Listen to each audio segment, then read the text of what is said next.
Adlaw nga Miyerkules karon mga kaigsuunan, petsa 15 sa bulan sa Disyembre tuig 2021.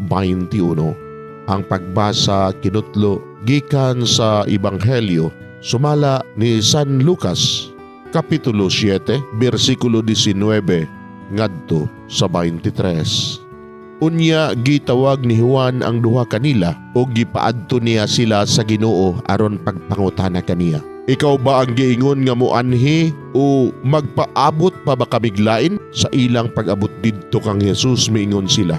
Gipaanhi kami ni Juan nga magbubunyag aron pagpangutana kanimo kung ikaw ba ang giingon nga moanhi o magpaabot pa ba kamiglain?